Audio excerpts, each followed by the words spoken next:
in it. Yeah, that road prioritization, that's been something I've been itching about for a while. Which one? The road prioritization. Oh, yeah. I'm looking forward to seeing what they're. This guy, my first campaign manager, he says he had nothing to do with my election.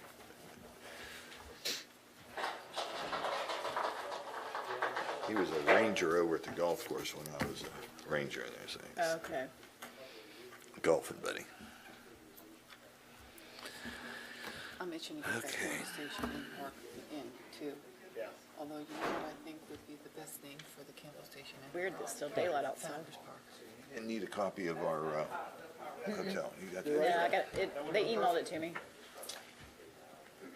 And I drove, but we didn't have any meals. No. Y'all should have. Remind me to ask Pam about your travel check. Do Oh, what? you have a travel check right there in your. Do I have a travel check? This me? I think so. But you drove Yeah. to Nashville? Yeah. Okay. I'll reimburse you for that one. Water's. Is Tom gonna be here? No, I don't think so. Well, It's a little past 7, so this is the start of this meeting, the Board of Mayor and Aldermen for March 23rd, 2017. We'll start by rising for a moment of silent prayer. I think we have somebody here. somebody here. Well, it won't be silent then. The longer I stay here, the less I have to be at a church meeting, so, you don't keep me here. Yeah, Don Thomas, First Faith United Methodist. May we pray. Thank you. Lord God, bless these aldermen, town staff, and others who gather tonight. Bless them with guidance, wisdom, and support for their discussions and actions on matters to better this community. As we pray, we acknowledge the larger community and government processes, elected and appointed officials, and citizens in need of grace, cooperation, protection, and healing. With our hearts extended to the victims of the terrorist acts in London, keep us and our international family alert and vigilant against any threat that would lessen our humanity. And so bless us here tonight. In Christ's name, I pray. Amen. Amen. Thank you. Thank you. Now the pledge. I pledge I pledge allegiance to the flag of the United States of America and to the republic for which it stands, one nation, under God, indivisible, with liberty and justice for all.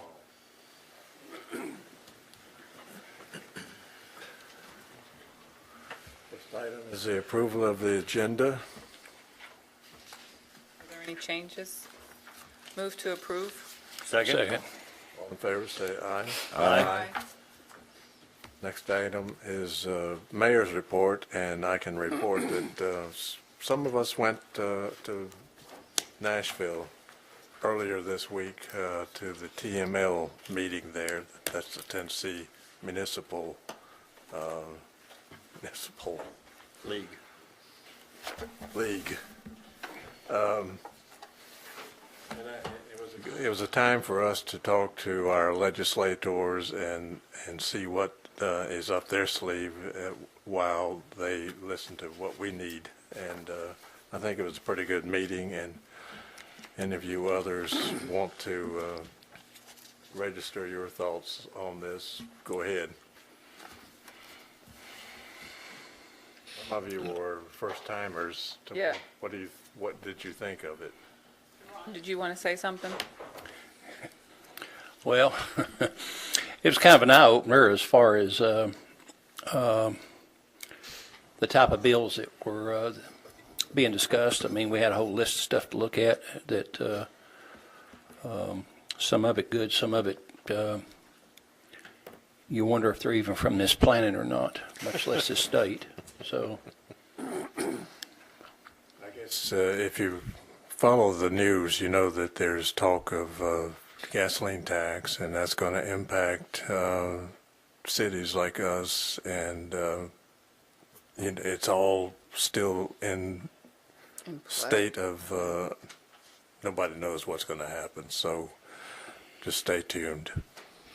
I'd like to add a little bit. I had always recognized that we needed to have a good relationship with our representatives, but this really drove home how important that is, that we need to have open communication with them about local control issues and maintaining as much local autonomy as possible, and how bills can arise at the state level and they have no idea how it's going to impact us locally. They have one goal in mind, and the impact on something that they're not seeing is something we need to be mindful of. So that was interesting. A lot of the things that were maybe not important to us right now could be important to us later. Yeah. And I guess that was something that as a city or town grows, and you may get into a situation that you may not have thought was important back a few years ago, but would be important a few years from now. I've got to say, each time I've gone to one of these, I've come away with a better understanding of the process, learned something each time that's a little different. And one of the most important things I think that was brought out to us was that if there's an issue that, even though it doesn't pertain to our community, it's important that if it's going to give power back to the municipality, we need to vote for it, because too much of that is being taken away from us. And it's really important that we consider that every time there's an issue that might affect the community, because somewhere down the road it may affect us. Yeah. Well, at my peril, I will tell you that what my opinion is that the legislature is anti-city in Tennessee. And like I said, at my peril, and I see writing going on, so I'm sure that's going to be in the newspaper. And frankly, it's the truth. And you said it best. You know, we need to be the ones who control our city, period. Well, and a final point on that, when we went to TML in January, they indicated that a very small percentage of the legislators that serve at the state level have ever served at a local level. And that colors how you do things. Yeah. And it's unfortunate that our local leaders aren't moving to the state level to represent. But it's a hard, I don't know that I'd want that life. It's a hard life, so. Yeah. Can I add one thing that is Sure. off topic? Smoky Mountain Regional Robotics Competition is in town. It's at the, what's the one? Thompson Bowling Arena. And if any of you have concerns about our current generation of children, I urge you to attend this. These children are bright, hardworking, respectful. They're an incredible group of kids. Farragut High School, Hardin Valley Academy, Catholic, and Webb all have teams. We have 10 teams in Knoxville altogether that are representing. It's a really interesting thing to be involved with. So I volunteer for it every year because it changed my child's life. So. Okay. Next item is Citizens Forum. No one has signed up. None. Okay. Next is approval of minutes from March the 9th. I've read the minutes, and I see no changes necessary. Is that a motion? I'll move for approval of the minutes. Second. Any discussion? All in favor say aye. Aye. Any opposed?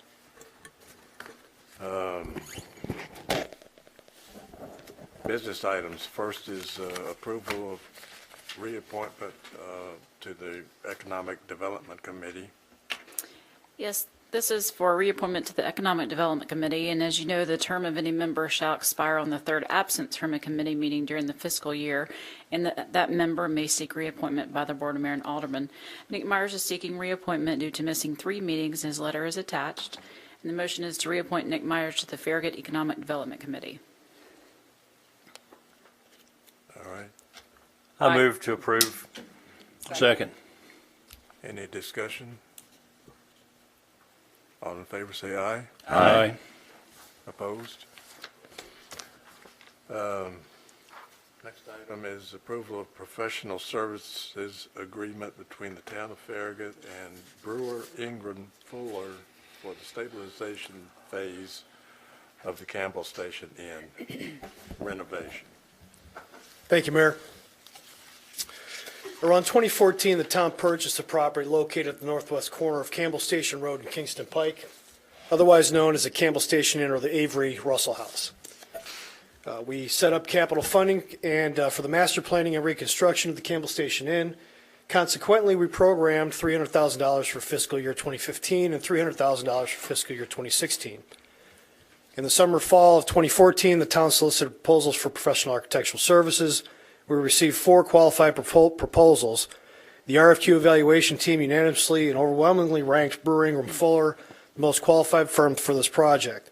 After interviewing Brewer Ingram Fuller at their offices and seeing their work, we began contract negotiations thereafter. Originally, we intended to have one lump sum contract covering both the planning and the resulting reconstruction plans.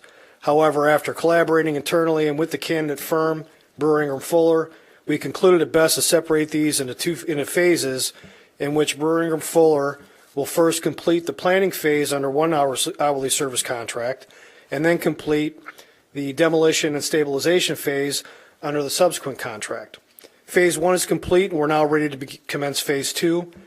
At this time, we're proposing the attached contract with Brewer Ingram Fuller in the amount not to exceed $90,000. And the reason I'm asking for $90,000, it's estimated at $77,000, but I think we need to program some room in there for unanticipated issues we may find with the Campbell Station Inn. So any expenses in excess of $90,000 will have to be first approved by the board through an amendment to the contract. But we are recommending approval of this contract. Tom Hales reviewed and approved it as far as the form. And Lee Ingram is here from Brewer Ingram Fuller to answer any of your questions. And myself and the rest of the staff will as well. I'm going to make a motion to approve the professional services agreement between the town and Brewer Ingram Fuller and in the amount not to exceed $90,000. I'll second. Any discussion? Just curiosity, who is our point of contact on the staff? I mean, everything in there is owner. Is that, Gary, are you the point of contact for issues? Yes, ma'am. I'm primarily Okay. the point of contact for the contractual issues. Now, a lot of times, Brewer Ingram Fuller, someone will call David or one of us, but for the contract, it's me. Okay. And I assume during the construction or shoring up of of the house, obviously we'll have codes come in and do inspections from time to time? Is that, I mean, as far as moving on to the next phase, is that how that works? Is that? Lee, did you want to talk a little bit about the process? The codes guys will be involved at every Okay. level. Okay. Hi, thanks for having me. I'm Lee Ingram. Excuse me. Yes, the next thing we'll do is the construction documents, and then the town codes folks will review those before construction begins, so there'll have Okay. to be a permit. Okay. What's the time frame on when you're going to be able to get back with us with your design plans? We looked at that kind of from the standpoint of when we thought we could get back in the house after the abatement process is finished, and we found out that... Let me talk about that for Okay. a second. So what Lee's talking about is when we purchased the house, before we purchased the house, we had to get the environmental assessments done. So they did all the clearances. It came back that we have lead-based paint and asbestos in both structures, both the house and in the dog daycare. Separate from their contract, the town will have to hire a firm to go in there and abate all of the hazards before they can go in and do the renovation. So that's what he's talking about, the abatement. I am right now in the middle of soliciting proposals from firms to do the abatement. I'm hoping to have something back before the board as far as a contract at your meeting in April, your first meeting in April. I think it's the 16th, if I'm not mistaken. So hopefully have that done, and then Lee can get back in there and do it. So they're waiting on me basically to get in there. So Well, we're waiting on that for part of it, but anything we can do before then, we will. For instance, there's a lot of work we can do on the outside of the building, measuring and doing elevation drawings and getting the site drawings ready, so that won't slow us down at all on that. But we would like to get our team back in after the building is cleared to do some final checks on some things before we can finish. So if that happens in early to mid-May, then we're thinking we can probably finish sometime in June, maybe mid-June, possibly late June, just depending. But what we're sensitive to is the fact that this project will need to be bid, is our understanding after that, and then there'll be a period for reviewing the bids and getting contracts together.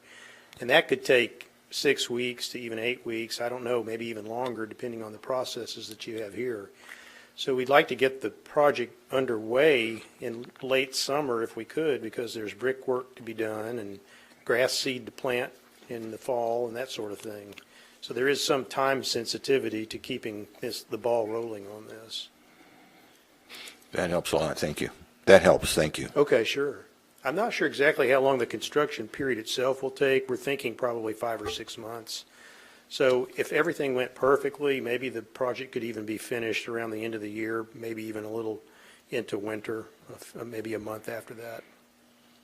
The removal of the building, dealing with those environmental issues is probably a little bit differently than what you would be dealing with in the interior of the house. Have you decided whether you're going to take down the doggy daycare? Whether we're going to do it or not, Yeah. I haven't decided. Okay. So Okay. we're still trying to figure that out, but yes, so it's going to have to be, are you asking if it's Yeah. going to be abated in a certain fashion? Yeah. Yes, we have to get permits from the Department of Air Quality from the county. and- Okay. Yeah, there's a certain method they have to follow when they do that. And if they demolish that building separately from our scope, then I think what we had talked about was they would still leave the foundations and basically just kind of stop after the slab is gone, so that you don't leave yourself with an open excavation that could just trap water and be hazardous. And that way, our scope would then include removing the rest of whatever's left, which would not have any hazardous materials at that time, and that part would have already been cleaned out beforehand by other people.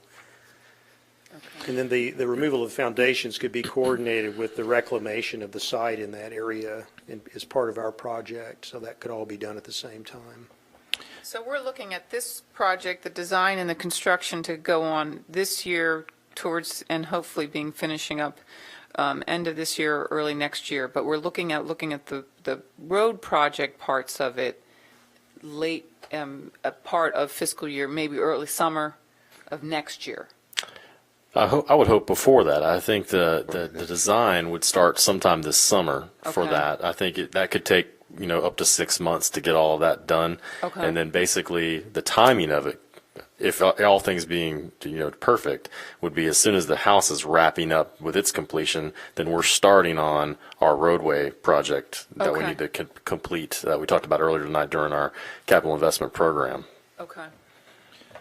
At the workshop earlier, we talked about the small park on this piece of property, and I think we were going to bring it up at this point in time. David, were you? Sure. Okay, well, I think the consensus is we'd like to see that park part of this phase, and I didn't know if that was in your plans or not. Are you familiar with what I'm talking about as far as a little park? I do know, yes, that hasn't been mentioned until right this minute as a potential part of our scope for this phase. This was just a stabilization of the inn. Right, we have a master plan, obviously, that we've been working on that I think the board is all well aware of. And so it'd just be a matter of getting back with Lee and his group to try to come up with a scope of work for the design and everything of the park property as well, to try to do that either at the same time as this or maybe somewhere in conjunction with our project that we're looking at doing with the roads. It actually might be better to do it with the road project for several reasons. One, it ties in next to the road all along the way there. And you'd only be kind of tearing things up out there one more time. Also, if we have to switch gears to add that part to our design scope, we will not be finished with the design by June. And that could delay the stabilization of the inn in a manner that could push the inn into another winter season without being stabilized. So Let's not do that. No, that's not, I don't think the park's going to be that complicated. I mean, it's green space, basically, I think is what the basic plan was to begin with. Well, who's doing the engineering on the roads, the connector roads? We'll have to select a firm to do that. We have not gotten that far into the process yet. So we could probably do the park in conjunction with that, couldn't we? Just add that to the scope. Yes, sir. of I work? would think we certainly could. I think part of it is just having the design in place for that. And obviously, we've been working with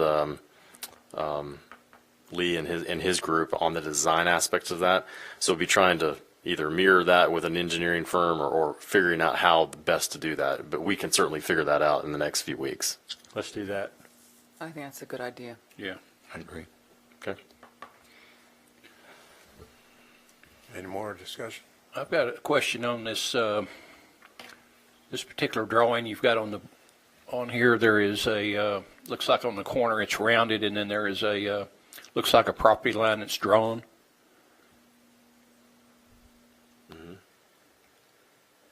Oh, that's at the corner of Kingston Pike and Campbell Station Road? Yes. Yes. Are you talking about the angular Yes. dotted line there? Yeah, what are we looking at right there? The survey indicates that that's where the right-of-way is. It actually zigs and zags around that corner for some Okay. reason. That's the corner Zigs we were around the thinking of. house. There's the wall, Is that what it is? the wall of the front porch, yeah. No, farther down. Yeah, I know what you're talking about in the corner here now. But I think it bumps out because of that wall. I think it too, it probably would have been a straighter line parallel with Kingston Pike if the inn hadn't been there. I think another way Right. of looking at it is the property line bumps out closer to Kingston Pike where the inn is, just as a kind of a protective measure for the inn itself. Yeah, I'm talking about right here. Otherwise, the right-of-way would go right through the inn. I think Alderman Williams is discussing more that corner, the corner of it, not the front part right in front of the inn. And it's just, again, it's the right-of-way line around that corner that TDOT must have taken years ago as part of that, whatever expansion they would have done years and years ago. And so that's basically where our property line is. Alderman Williams, I think what Mr. Ingram was saying was that one line that seems to be a diagonal to the, Across the corner. across the corner, and then you have one that comes straight through, then it bumps out parallel with Kingston Pike, is because the house is there. Otherwise, they probably would have drawn that line straight over. It's East hard. and west. Yeah, front porch would be in the right of way if they had. That's why it bumps out closer to the inn. I assume there's utilities there, is that what? There are utilities there. That's not a full survey showing all of the underground. That's just a conceptual drawing. Trees back Yeah, here. yeah, I think they probably need to be cleaned up. yeah.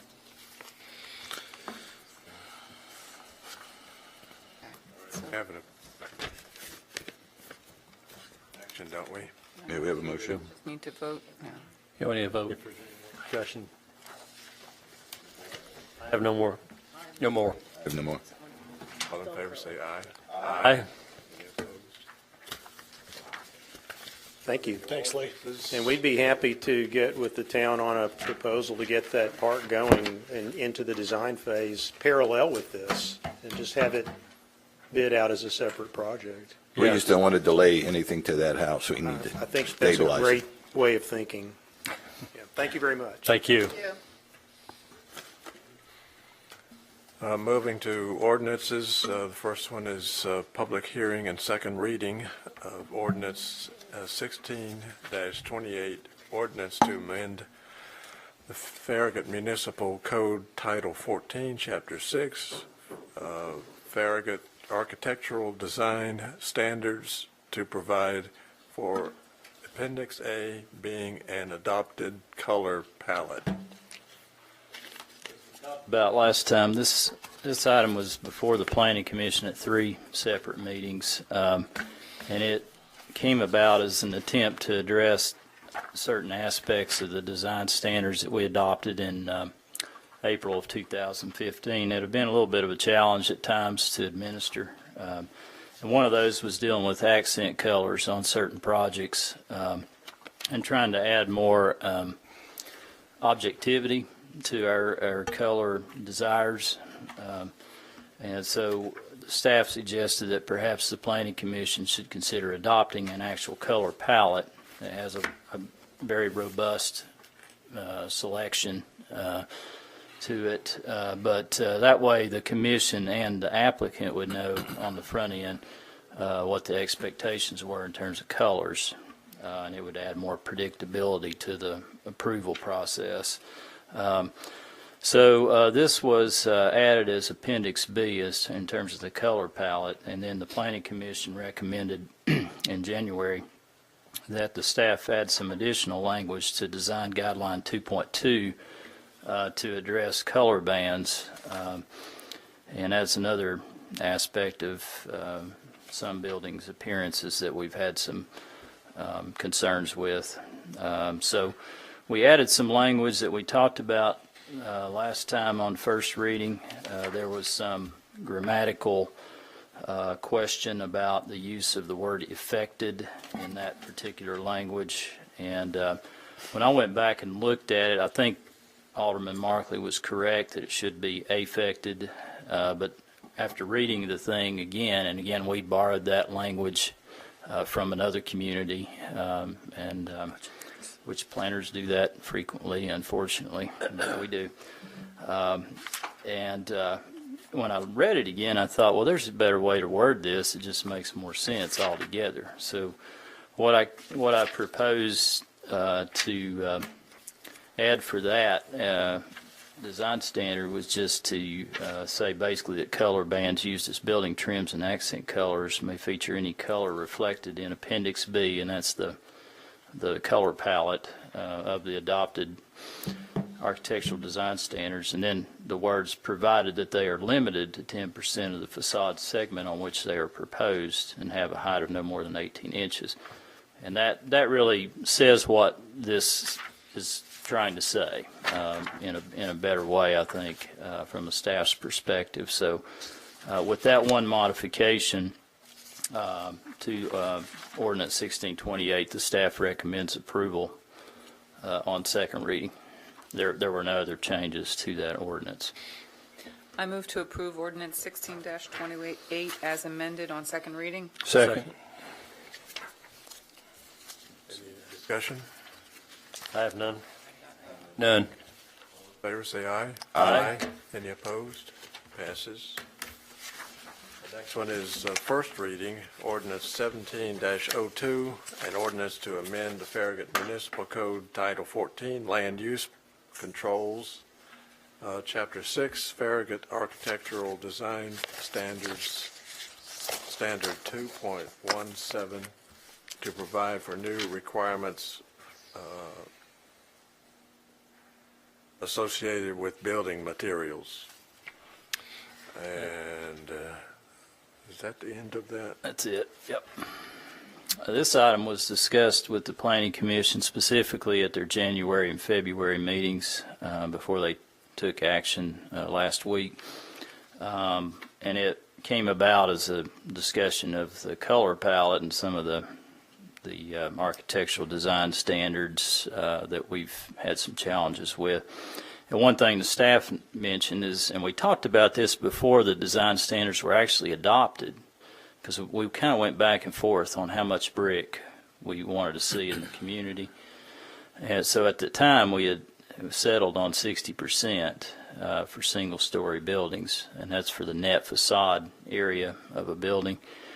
The staff mentioned that we might want to consider talking about the percentage of masonry that we have in our design standards, and that might be a way of addressing the amount of a building that could be in an accent color, and it could also help us potentially promote a more traditional building style and form. We've had a couple of projects that have come before the Planning Commission where the buildings were did comply technically with the standards, but they really weren't, we felt, consistent with the intent of the standards. So So what we're trying to do with this is to consider increasing the percentage of masonry on the net facade area of buildings from 60% to 75%. The 75% is currently required on buildings that are more than one story for the first floor. So this would not be inconsistent with those type buildings. What it would do is increase that percentage on single-story buildings from 60 to 75%, and then on the non-ground floor of multiple-story buildings to the same percentage. This was considered for a vote last Thursday at the Planning Commission meeting, and they recommended unanimously for approval of Ordinance 1702. We feel that it gives the town more objective standards to steer projects toward an appearance that I think the town is trying to promote in its architectural design standards. And with that, I'll be happy to try to answer any questions. I move to approve Ordinance 17-02 on first reading. Second. Discussion? I just have a question. Yes, sir. I'm looking at page 47 where you have, it's 2.17, where you have, in item A, change the 60 to 75%, and then you're going Yes, to sir. eliminate B Yes, that's and right. move C up to B. Yes, sir. Now, in B, as it was written, it says 75% of the net facade area of the ground floor facade. But now we're saying they need 75% of the Well, total? B was dealing with, yeah, right, for all buildings. B was talking about buildings that are more than one story. Okay. Like this. So now that the recommendation in the ordinance was to change the 75% would be for all buildings. Regardless of the height? Right, Okay, yes. just want to make sure I understood it. Okay. No further question? None. Any more? All in favor, say aye. Aye. Any opposed? That passes. We're already down to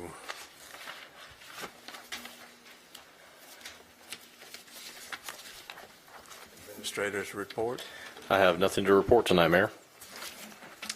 All right. In that case, we are adjourned.